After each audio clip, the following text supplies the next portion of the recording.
Harry Nemra from Collider, and I'm so excited to be here tonight. My name is Rob Keys, and I'm a director at Screen Rant. We have over 350 people here despite the weather, so that means a lot to us. Tonight is special for us. We host screenings for fans all the time. It's something that Collider does super well. Please join me in welcoming James Madigan, Josh Hartnett, Katee Sackhoff. Congratulations again, everyone. This is something else. Again, I have so many questions. First one that popped in my mind came from your director's statement, though, because I love hearing about how story ideas can evolve. And one of the first things that I read was you said, as soon as I met Lucas on the page, I had a strong vision of what I wanted him to be. Yeah. And then these hopes meet reality when the part is cast. So can you maybe give us a little sense of who the character was on the page, who you wanted him to be, and then what makes him uniquely Josh? I can't wait to hear this. Yeah. It's not that it was drastically different. I think there was just a certain attitude that we wanted him to have. I think a lot of times when you get action scripts, and this, I mean, all of us adored this script from the second that we read it, but everybody wants to make, John Wick on a this, and John Wick on a plane, and John Wick goes to Bangkok, or whatever it is. And, the attitude that we wanted to give him, you can't make John Wick unless you're Chad, and you shouldn't try. And the attitude that we were talking about here, about someone who was sort of less perfect. We were talking about kind of like anti-heroes, people like John McClane or Indiana Jones. When he gets hit, you feel how bad. He gets hit once and he falls down and he doesn't get up. And to really make sure that we could sort of track how injured he was getting, and also how down and out he was. We probably started him at a lower ebb, and the rest of that statement is basically like, as soon as I met Josh, I mean, we talked for hours, and it was like, oh my God, this is perfect, and that was the thing that really guided us through a shoot that was, you can't do everything that's on the page, and when you have to call an audible like that, the fact that we were so locked into the guy he wanted him to be really helped guide us through a really chaotic situation. So who was it who you first thought should play this character? You. No, there honestly was never anybody. As soon as it was given to me, it was you. So there was never anybody else involved but Josh. Honest to God. I believe that. Yeah. Truly, one of my favorite qualities in a performance is when I see a character on screen and I just know with certainty, like to my core, that right there is a character that can only be played that way by that person. And I think you very much accomplished that. Before we sing your performance's praises, I do want to give you the opportunity to give James here some flowers, because I still can't believe this is your feature directorial debut. I know you have a lot of other experience. Thank you. It's really an ambitious film to start with in that respect. So for both of you, what was the first thing you saw in him that made you say, like, one, I'll be in good hands with you, but also you could actually do this? Do you want to start? Oh my gosh. So we had a conversation and I read the script and I was like, I have to be a part of this. Like, I'm so excited to be in a film where I don't get punched in the face. I was like, this is amazing. And then we talked about it some more, and he just had such a vision for what he wanted it to look like that I just jumped on board immediately. He was so specific, and that's always a wonderful thing. Yeah, no, totally. I mean, James is very specific, and I feel like our conversations always led back to character when we first got together, and not so much about set pieces, but unless it was in reference to how the character was going to be, mentally addled in some way or another, or physically kind of hamstrung. And I thought that was a really nice way of going about it. You said to me in one of our first meetings that you wanted to be like a musical. Do you remember that? In that you wanted, you said the best musicals, the old-fashioned musicals, like the characters change through the songs. So at the beginning of the song, they're one way, and by the end of it, they've had a transformation, and that the same thing has to happen in each fight. And I was like, yeah, that's storytelling, right? And that's what it should be. It shouldn't just be this epic blowout, and then by the end of it, the character's just standing there the way they was at the beginning. There is a lot that has to happen. And so, I mean, I was super excited to have this script to begin with because I'm in my 40s. I'm in my 40s. Can you believe it? Can you believe he's in his 40s? I haven't done a stunt since I was 29. We were just talking about this backstage. So to have anybody trust that I could pull this stuff off was very exciting, and then to have it also be so ambitiously realized and taken from that particular tack of character first, just felt like an ideal sort of situation for an actor. Any actor would love to do that. When we the first time we talked, Josh said, "Well, I really want to do all my own stunts," and I was like, "Well, that would be amazing, but it's a very tight schedule, and we didn't really have much prep, and that's usually when you would figure that kind of thing out." And I was like, I really, really hope that happens, but this is really, really hard. 100% of the stunts that you just saw, Josh did. He did every single bit of fighting. That's very, very kind. It is.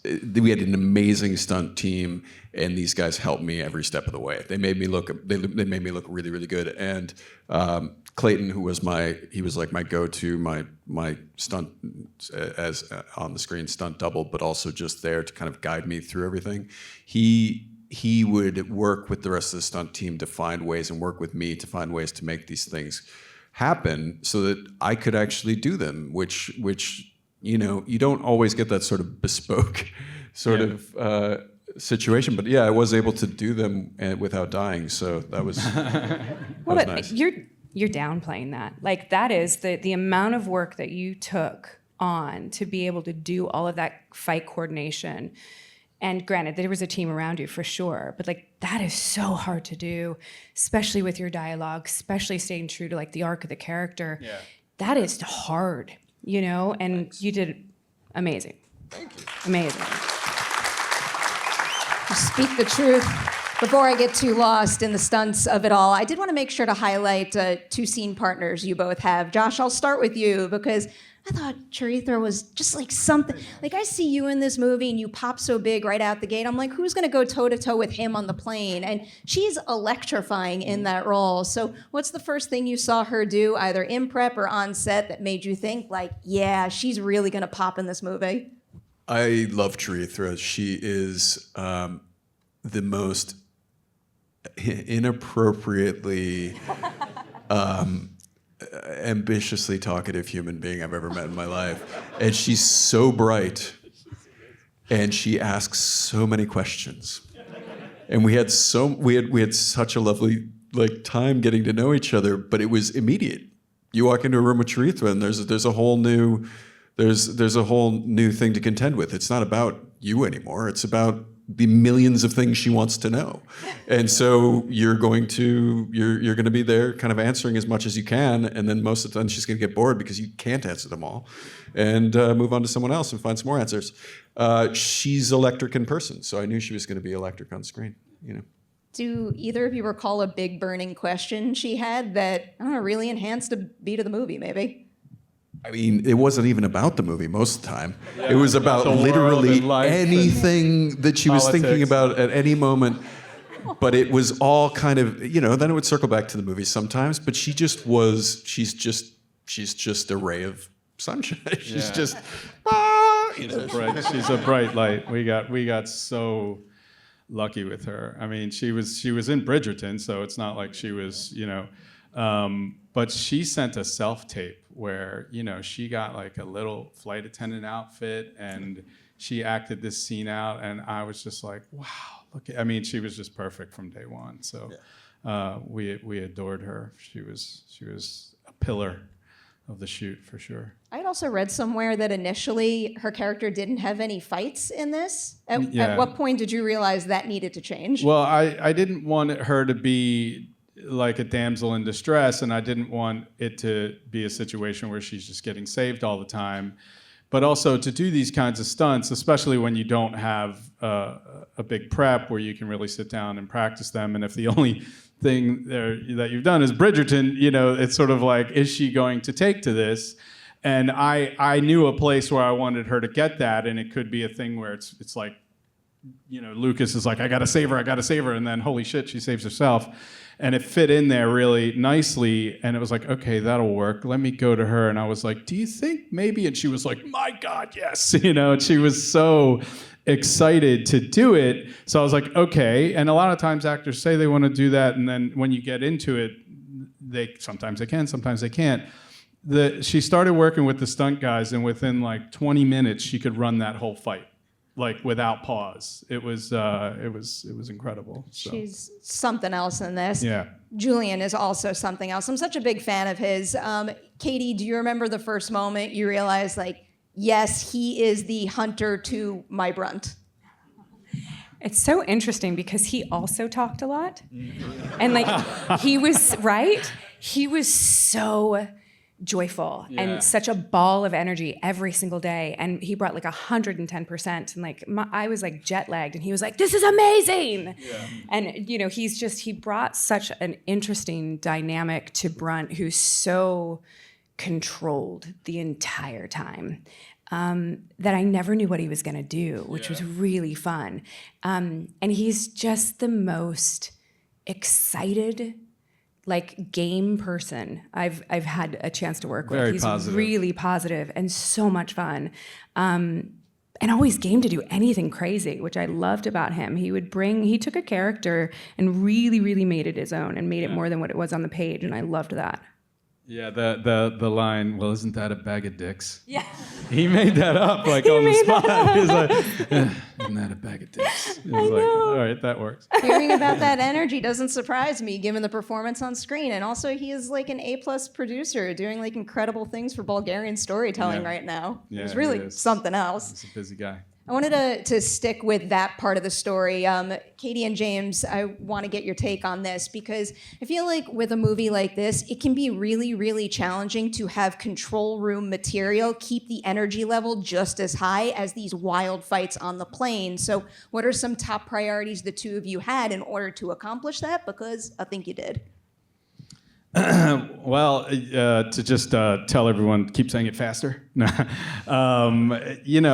was one of those things. They kind of have the thankless job in the sense that if we don't have those scenes, there's kind of no story. They really are buttressing the plot, and to just find as many ways as we could to get through it with, get to the point. Move the camera as much as possible. I wound up seeing, and this is going to be a terrible reference, but there's these all these scenes in Armageddon with Billy Bob Thornton, where like it's the most exciting control room you've ever seen, and it was sort of, that's kind of over the top, and they have lots of money, but it was, for those kinds of things, you just need to make sure that you keep it moving as much as possible, and that you hit the points the plot points that you need. But also William, the Shang-Chi, there was the guy that played Simmons and Julian would just constantly they were just constantly telling jokes, and like William would do these Brando impersonations. So like there were always these comedic moments that were kind of coming up that we were trying to figure out how to infuse into the story. I mean, we shot all that like in a matter of days. It was a very quick shoot. I think we did it really quick, like 4 days, I think, or something like that. Yeah.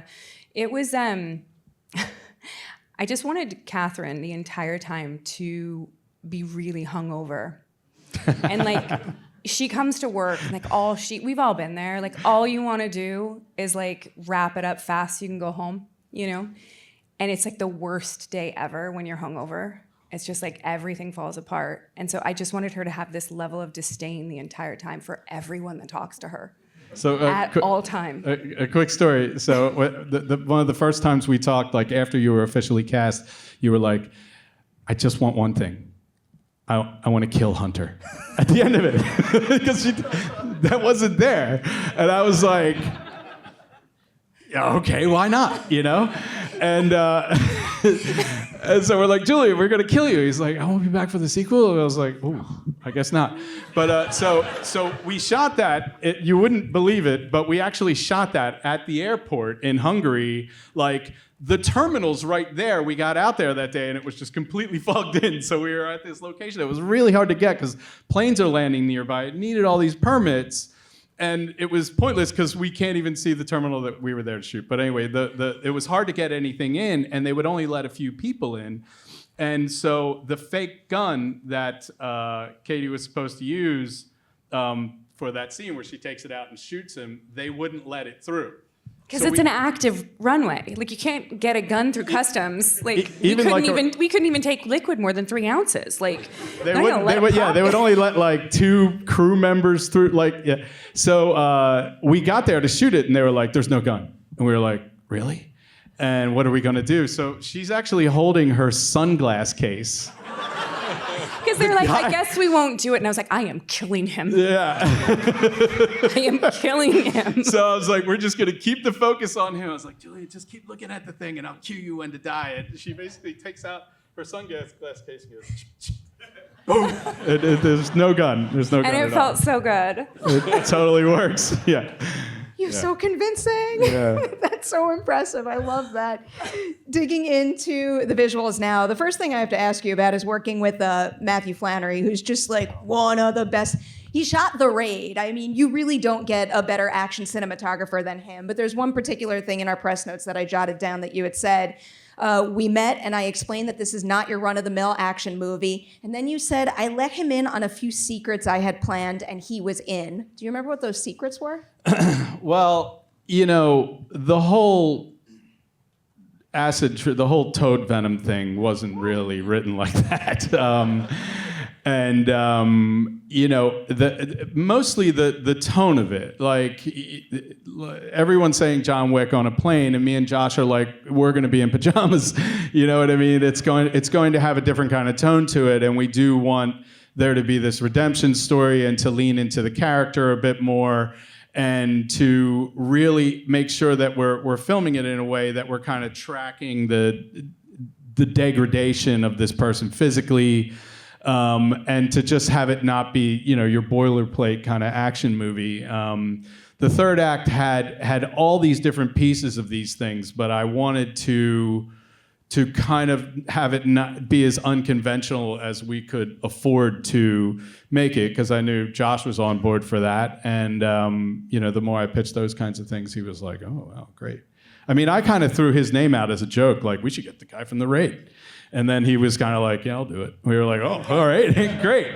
And he also is the camera operator. So 90% of the shots you see, he's actually holding the camera. The cinematographer's actually holding the camera. And he's like 6'4". He's this gigantic guy, and it's this tiny plane that he had to squeeze into. So it's pretty amazing. I have so many follow-up questions. Hopefully I can remember them all. The first one, can you tell us something specific that you were able to accomplish visually that only he could do? Like a particular, I don't know, a camera move or an idea he came up with that shows that no other cinematographer could have shot your movie? I mean, the easy answer is kind of everything, because as soon as we started getting into how are we going to shoot this, you know, you work it out with the stunt guys and they do a previs. So they've got a nice, easy little camera, sometimes their phone, where they can go in and around all the seats and film it all quite easily. And we're like, well, that's all well and good, but we have a proper camera. How the fuck are we going to get in here? And it came down to having to remove seats, having to do all sorts of things that made it a lot more difficult. And because he was so accustomed to shooting like that, he could just kind of roll with it in a way that made the entire thing possible. I mean, for that scene with the blood, I have pictures of him like in a full poncho, completely covered, because he's holding the camera, just completely covered in blood. Yeah, exactly. That's a great follow-up ice question. pack and the axe in the head. But what would you say to that? I would say that he was so much a part of the choreography of these fights that, yeah, it was like you can choreograph a fight in many different ways, but if you don't have the camera moving through it the way that he was moving through it physically, then you don't get that sense of actually being within it. And there were a couple of things that you wanted to shoot that were kind of like tracking shots down the side of the one side of the plane when other things were happening on the other side of the plane. But we always mixed that up. It would kind of then shoot across the aisle or run through, and that required like moving seats around and then moving them back. And so there was a whole team of people with the camera department and with the I forget which department it is, art department, with putting back the seats and all that sort of stuff that was kind of the plane guys. The plane guys. Yeah. And the plane guys who half the stuff was falling off and was like, I mean, that plane looks like a plane, but oh my God. Not when we were done with it. Not one you'd ever want to be on, because there was a lot Well, they rehearsed in it. They worked out all the fights. The stunt guys didn't have any place. They took away their rehearsal space. So they were like, all right, fuck it, we'll do it in the set. And they worked out all their fights in the actual set. So then we went in to shoot and like everything was broken. We were like, what are you doing? But that's kind of how it went down. I mean, things were sort of falling apart. But yeah, I mean, I think Flanagan was just kind of very much a part of the fight sequences. I mean, he was doing his own stunts too. Yeah. Really one of the best, and I feel like your movie just further emphasizes that. Of all of the epic set pieces in this movie, going into filming, which did you two think was going to be the toughest to pull off? And ultimately, was it, or did a different scene catch you by surprise? I mean, I think we were always thinking that the final sequence was going to be the hardest. Yeah. And I think it was.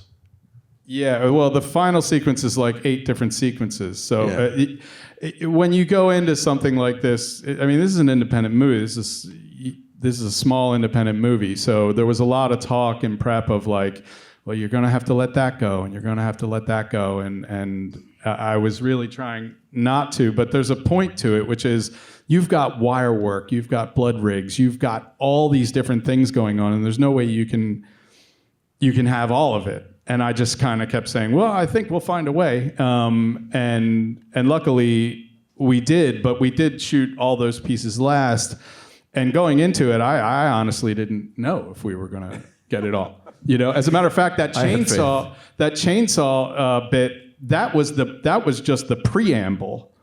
That was just the opener, and then we go to the Juju getting killed, and then we come back, and that was going to be this really bonkers scene, and then we come back for the guy getting the chainsaw in the head. The whole meat of the scene we didn't do. That's true, but we got that great turnaround shot where it's like, oh, something really bad is going to happen, then we cut away, and then we come back and we just see the chainsaw go through the head. I think it works comedically so much better. And then also, I would say that you're tenacious as hell.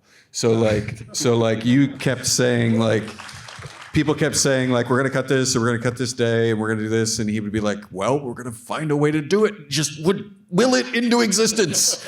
And it was amazing to watch that. Like sometimes with just enough ingenuity and enough the right temperament and just like having it in your head and being able to work really, really hard, you can make something like this happen for not as much. I mean, this is, in my opinion, as entertaining as a movie can get, and we didn't have to spend $200 million to do it.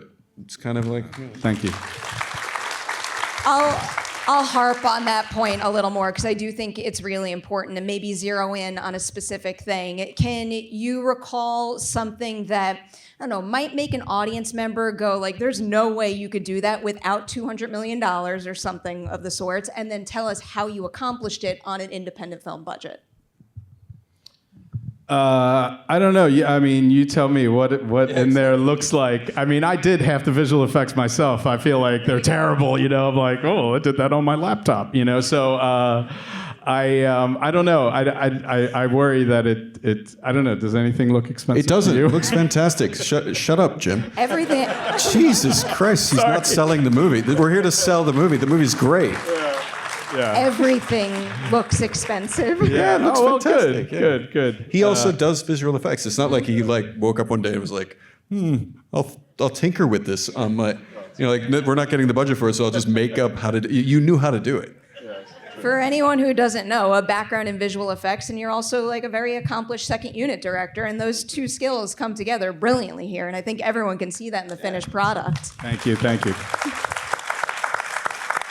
And a theater director. We'll say that as well. You're a theater director as well. Yes. So, also, that's the acting side. I love the actors.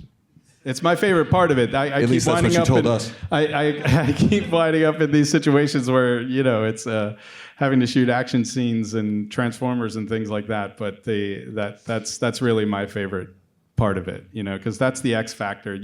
The amount of times that these guys came to me where I'm like, I have it in my head, I know how it works, and then Josh would be like, well, what about this? And I'd be like, oh wow, that's way better. There were so many things. I mean, the pajamas were you. That bit with the gun was it. It's a very, very long list of things that 100% came from you in prep, came from you in the moment, that are now in the movie. That I just love that X factor of what the cast brings is the magic of it for me. I'll build on that a little more now with the two of you, because again, this is another thing that you're explaining, and I see it all over the movie as far as action goes, and also more dialogue-heavy control room material.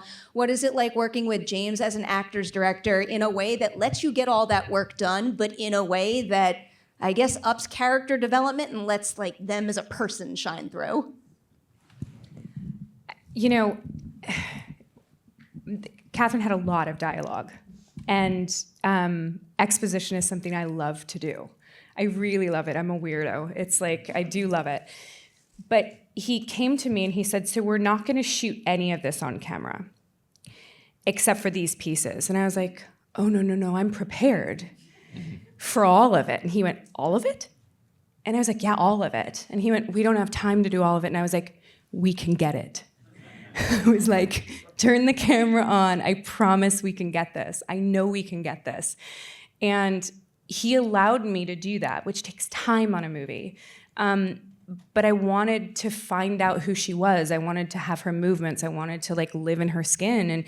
And for a character like this that comes in and out very, very quickly, you don't always get the luxury to do that. And he allowed me to do that. And I was so thankful because it made me feel like he believed in me, which just made it so much more fun. He believed in you so much. From word go, we were in prep, and he was like, Katie's this character. And it was, so obviously you are. So you guys were on the same wavelength. I came down to set one day. I had 2 days off on this, and 2 of them were when these guys were doing it. And I came down to set and watched them work, and they were at breakneck speed. Everybody was like, hi, Josh, go back to work. And that was it. But I watched you guys for a little while, and you guys were just on fire. We have an entire backstory though, Josh. Yeah. So for the next movie, we're ready. Okay. We created all of it. Okay, good. I can't wait to read it. I kind of want a prequel with what happened before, and I want the sequel too. So let's make this a cinematic universe, please. I'm going to toss it to the audience in just a second, but because somebody brought up blood, and because I love horror and gore and blood rigs and all that fun stuff, I have to touch on that briefly. Can you maybe each tell me a bloody part of the movie that made you go, I cannot believe this is what we have to do to make it look like that on screen in the end? I can say one thing that was gross. I'll take that. So a lot of the stunt guys were this excellent crew, right? Who've been working together for a long time, and some of them were the granddaddies of the group, and they'd been through. They had all their stripes, and they would come in to do specialty things occasionally. And so my fight with, and I forget his name, but Balaj. Is it Balaj? Balaj. They're all named Balaj. Yeah. It's a very common name. It was a very common name. Yeah, so Balaj was at the end where I have to strangle him with the seatbelt. He was so happy to have the blood caps in his mouth and to spit blood everywhere. And there were so many times when Balaj was spitting blood right into my mouth. Oh, there's a really funny moment, and it's in the movie because it was the only take we did of it. But when Marco, this is a true story, when Marco, who's the guy that he fights in the bathroom, Marco Zaror, when he's dead, and at the very end he falls off the toilet, the way that he fell, his knee went straight into Josh's crotch. And if he had if he had done anything, it would have screwed me because it was the only take of it that I had. And if you watch that, there's a moment, because I need to give it like a few more frames after he's down. There's like a moment right as he hits the ground where Josh kind of goes, but he did not break. He stayed completely in character. It's amazing. There's one quick. And now I can't have any more kids, but that's okay. I've got plenty. There's this. So I wanted to have all these prosthetics. I really wanted the chainsaw thing to be like the Crazy 88s and Kill Bill, and all these real rigs. And it was like, okay, this prosthetic, that prosthetic, and it was like, okay, we have money for 0 prosthetics. And I was like, oh, and then how are we going to do this? So there was this big shop that had all these body parts and different things. So the one bit where he slices through the guy is basically on him, and then it cuts to seeing through the guy as Josh, tripping is like, whoa, and that is me and the prosthetic guy. They had a body that came apart like this from some like medieval show or something, and and it was meant to be laying on the ground in 2 parts, and we basically had them tear a costume in half and put it on this body. And I'm holding like the arm part of it, and the other guy's holding the body part, and we just pulled it apart with some blood squirting through as we, it's some real Sam Raimi shit. I mean, there a lot of the prosthetic, like the first one, when he didn't have any money, a lot of those things were us finding whatever we could, they gave us like a kit of parts, and we really made it work, because I'm like, this can't be CG. Number one, we don't have any money for CG, but it's going to be better practical. Are you sensing a theme? I feel like there's a theme amongst these guys. But the practical stuff really worked. It was it wound up saving us. Looks so good. It delights me to no end. All right, before we wrap, let's see if we can get 1 or 2 questions. I'm going to go first hand with the phone. Yep. All right, so first of all, congratulations to all 3 of you and for obviously incredible work. For you, James, I wanted to ask, because you've been working in the industry for so many years, what is a lesson or a filmmaking technique that you took from a previous film that you worked on and applied to your directing debut? Oh, I mean, it sounds like a bullshit answer, but like all of them. I mean, everything. But I worked on this movie. Sean Connery's last movie, The League of Extraordinary Gentlemen, and it was with all right, that's got some stories. And the director, Stephen Norrington, he had built the alien for Aliens, like he was a prosthetic guy, and we use so much in-camera stuff for like hide and everything. I mean, it was just all over the place, and it was really kind of glorious in how he would use those things and shoot those things. And like we wouldn't have a CG hide. We would shoot it like how they did the Hobbits and Gandalf, like forced perspective and all these different things. So I really take a lot from that, I would say, just in how much better it is to try and do things practically than to use too much CG, probably. All right, 1 more. I'm going all the way up top there. You're the first hand that I saw. Yep. My question's for Josh, actually. So it's funny that James brought up League of Extraordinary Gentlemen. Kind of ties into my question. I know you worked with Reeve Carney on Penny Dreadful, and he's like a Broadway legend. And I was just wondering, have you ever thought about doing a Broadway show? What would be your dream role, and why is it Dr. Jekyll and Mr. Hyde?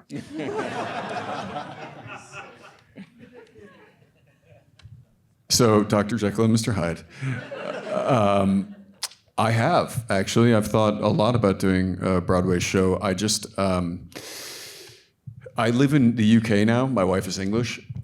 So whenever the thought of doing theater comes up, she's like, oh, you'll be home, because she thinks London. So like, it would be a really tough sell to be like, you take the 4 kids and I'll go to New York for the indefinite future if it does well. but I would love to work. Of course, everyone would love to work on Broadway. There was a moment where I thought I was going to do something years ago, and it just never came together in the way that we wanted to. But I am going to go back and do some theater soon. I was supposed to do something this summer, but there's another project I have to do so I can't. But that was going to be in London, and I will. And as far as Dr. Jekyll and Mr. Hyde goes, you think that that's what I should do? I'm gonna look into it because like that sounds like a lot of fun. Has it been done recently? Not in a long time. No? Like you're perfect. Okay. Trap. Do you- Trap and then this together. Perfect. And you don't have to come to New York. Are you an agent? What agency do you work at? Big fan. Thank you. Thank you. I always say we Great use question. these Q&As as opportunities to manifest things. It feels like maybe we're doing it right now. But before this gets drowned out by applause, I have to kindly ask you all to stay seated so they could zip off to the next thing. Now, if you want to come to more screening events like this, spread the word if you had fun tonight. Doing this ValNet exclusive screening was something else, and I appreciate you all being here to share it with us. And also, one of the most important things, if you like fight or flight, which of course you do, and you want to see more independently made action movies, spread the word and make sure people go see it in theaters. I'm going to thank you all for being here with us tonight. Congratulations much. on your movie. Thank you. Thank you.